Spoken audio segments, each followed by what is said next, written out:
मई का ये महीना यूपी बीजेपी के लिए काफी महत्वपूर्ण है। मई का आधा महीना बीत चुका है और इस बचे आधे महीने में बीजेपी को जो महत्वपूर्ण फैसले लेने हैं उसमें सबसे प्रमुख है कि यूपी बीजेपी का नया प्रदेश अध्यक्ष कौन होगा।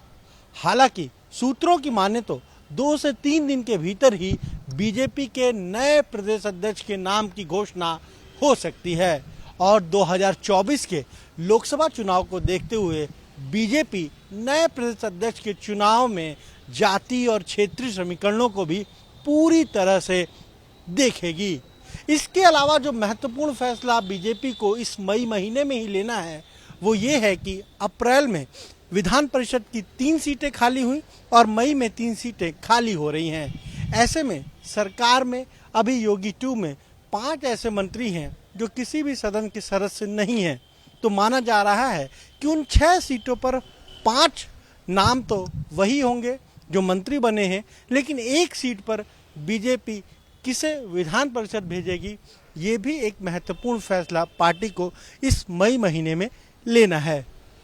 इसके अलावा चूंकि अब चुनाव आयोग ने जो राज्यसभा की 11 सीटें उत्तर प्रदेश में जुलाई महीने में खाली हो रही थी उसके लिए नोटिफिकेशन जारी कर दिया और अब 10 जून को इन 11 सीटों पर चुनाव होना है। नामांकन की आखिरी तारीख 31 मई है। ऐसे में इस 11 में से बीजेपी जो विधानसभा में विधायकों की संख्या बल है उसके लिहाज से 8 सीटें जीत सकती है। तो ये भी एक महत्वपूर्ण फैसला पार्टी को लेना है कि उन 8 सीटों पर पार्टी किसे उम्मीदवार बनाएगी।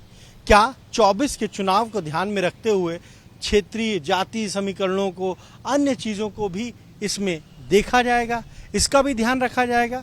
इसके अलावा जिन सदस्यों का कार्यकाल खत्म हो रहा है, 5 बीजेपी के ऐसे सदस्य हैं जिनका कार्यकाल खत्म हो रहा है, तो क्या उन्हें रिपीट किया जाएगा? क्या उनमें से जो ज़्यादा सदस्य हैं वो रिपीट होंगे या फिर कुछ लोग ड्रॉप किए जाएंगे, कुछ नए लोगों की एंट्री होगी? ये कुछ ऐसे फैसले हैं जिन्हें बीजेपी को इस मई महीने में लेने हैं और इसका उत्तर प्रदेश में जो पार्टी के कार्यकर्ता हैं, जो नेता हैं, वो बहुत बेसब्री से इंतजार कर रहे हैं। कैमरा से हरिओम के साथ अनुभव शुक्ला, एबीपी गंगा, लखनऊ।